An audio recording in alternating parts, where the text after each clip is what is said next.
Hello, Namaste. I hope you are doing great. Myself, Ankita Singh. I am a certified life coach and NLP practitioner.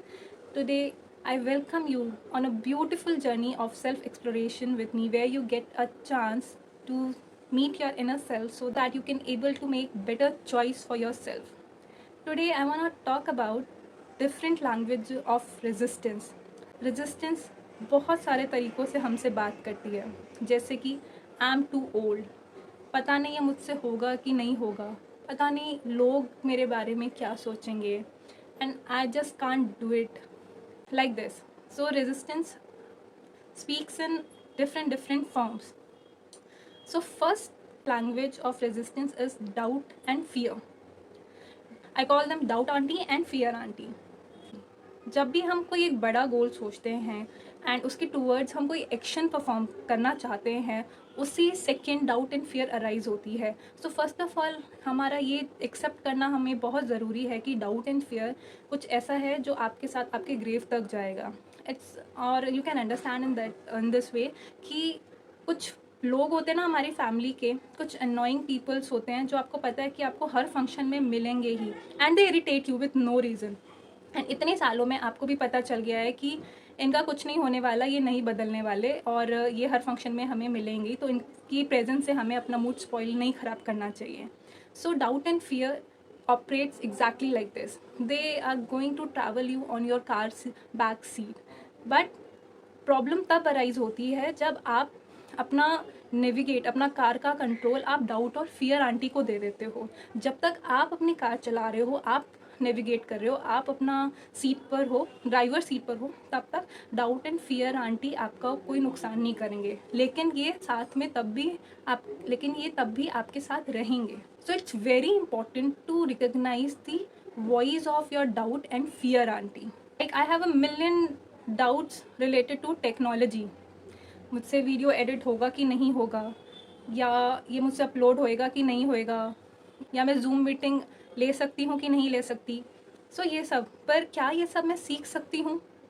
Yes, मैं ये सब सीख सकती हूँ. So you always need to manage your doubt and fear. So doubt auntie puts doubt in your own capability, and fear auntie put doubt on the judgment of other people. Like, what will other people think? What will people say if I don't succeed? What will if I got trolled on social media? What will somebody say something to me? So जो fear है वो इस तरीके से operate करता है. But one thing you should know कि success and doubt and fear are the exact different side of same coin. Without doubt and fear, you cannot get successful. So the easiest way to beat your resistance is to move into action. Every time you start something new, it's always scary. And डर क्यों नहीं लगेगा किसी भी चीज़ को first time start करने में. So but अब I started to really upload myself कि एटलीस्ट मेरे पास करेज तो है ये करने का. कई लोगों के पास तो इतना करेज भी नहीं होता करने का. So this is how you can deal with your doubt and fear. Next language of resistance is overwhelming. Overwhelming means जब कोई आपकी लाइफ का प्रोजेक्ट बहुत बड़ा होता है तब समझ में नहीं आता कि कहाँ से स्टार्ट करें. And actually I think it's something जिसको हमें सेलिब्रेट करना चाहिए, क्योंकि ऐसे बहुत से लोग हैं जिनको नहीं पता कि अपनी लाइफ के साथ उन्हें क्या करना है. सो ओवरवेलमिंग में आपको सिर्फ एक या दो स्टेप नहीं पता कि आपको नेक्स्ट अपनी लाइफ में क्या करना है, but you are aware of 5 to 6 और इवन मोर स्टेप्स. सो उसमें क्या करें, एक पेन और पेपर लें और आपको जो भी काम करना है वो सब उसमें लिस्ट डाउन करें. फॉर एग्जांपल, अगर आपको कोई कंपनी शुरू करनी है, so it's a very big project. So उसको चंक इट डाउन करो, उसको पेपर पे लिखो कि फर्स्ट मुझे उसका लोगो क्रिएट करना है, कंपनी का नाम डिसाइड करना है, कितने उसमें लोग चाहिए वो डिसाइड करना है, मेरा बिजनेस का मॉड्यूल कैसा होगा डिसाइड करना है, कौन सी कैटेगरी का मेरा बिजनेस है वो डिसाइड करना है. So like this overwhelming lives in brain in a form of over thinking. Paper पे उसको पुट डाउन करेंगे, so definitely you get the clarity कि आपको नेक्स्ट स्टेप्स क्या लेने हैं, कैसे लेने हैं. So this is how you deal with overwhelming. Next language of resistance is procrastination. Procrastination बहुत ही common language है resistance की. It means चीज़ों को टालना. There are two kinds of people. कुछ लोग वो होते हैं जो चीज़ों को बिल्कुल डेडलाइन पर ख़त्म कर देते हैं, विच इज़ समथिंग गुड, उसमें कोई हार्म नहीं है। लेकिन फ्यू पीपल, कुछ लोग डेडलाइन ख़त्म होने के बाद काम अपना पूरा करते हैं। सो ये जो बीच में गैप है, you need to work on it. This gap is the real problem. अगर आपका काम आपकी डेडलाइन पर ख़त्म हो रहा है, इट्स ओके, डजेंट मैटर वो 2 घंटे पहले ख़त्म हो रहा है या 24 घंटे पहले, लेकिन that space need to work out. That is really a problem because sometime opportunity slips from our hand and we are just sit and wonder कि ऐसा क्या हो गया कि ये opportunity मेरे हाथ से slip हो गई and somebody else grab it, just because of your procrastinating nature. So procrastination, once understood, it can be managed. It is not something unmanageable. Next language of resistance is perfectionism.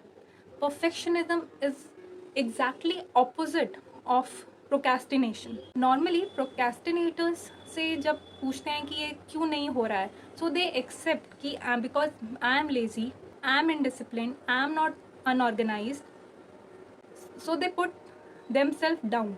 And इसका exactly उल्टा करते हैं perfectionist people अपने आप को ऊपर रखते हैं and that's why they are delaying. They say my standards are too high, I want things to get in better way, I wanted to make it perfect, I wanted this and that. So they hide behind awesomeness. One way or another, ये दोनों एक से ही हैं, perfectionism and procrastinators. It's just that कि उनकी packaging different है. Perfectionism people, they are on the high heels. Put it first, whatever you want to put, you can always improve. There is a scope of improvement in anything you do. Delaying things and hiding in excuses. आपको बहुत excuses के reason मिलेंगे, but इस चीज़ का ज़्यादा weightage है, आपके goals का ज़्यादा वेटेज है आपकी लाइफ में या आपके एक्सक्यूजेस का ज़्यादा वेटेज है लाइफ में? Always try to find out. अगर आपके एक्सक्यूजेस का वेट ज़्यादा है, सो आप अपने गोल्स तक कभी नहीं पहुंच पाएंगे, और अगर आपके गोल्स का वेट ज़्यादा है, सो आप सब कुछ करेंगे इन ऑब्स्टिकल्स, इन एक्सक्यूजेस को ओवरकम करने का। एंड हर एक्सक्यूज़ पर काम किया जा सकता है। अगर आप टेक्नोलॉजी से अफ्रेड करते हैं तो आप टेक्नोलॉजी सीख सकते हैं। अगर आपको इंग्लिश से डर लगता है, अगेन आप इंग्लिश सीख सकते हैं। इस वर्ल्ड में कोई भी सब कुछ सीख कर नहीं आया है, जिसने जो भी सीखा है वो यहीं पर सीखा। And every successful person on this planet learned to grow from their obstacles. They never took their obstacles as their hindrance. They took it कि ये इनका ग्रोथ लेसन है। हर ऑब्स्टिकल को एक सक्सेसफुल इंसान ग्रोथ लेसन की तरह ट्रीट कर सकता है. This is his mind set. Of course we all can learn this mindset. This is all for this video, and try to notice कि आपकी रेजिस्टेंस आपसे किस तरीके से बात करती है. Try. Thank you for investing your time in your growth. I see you in the next video. Do share, subscribe and like. Thank you. Bye. Take care.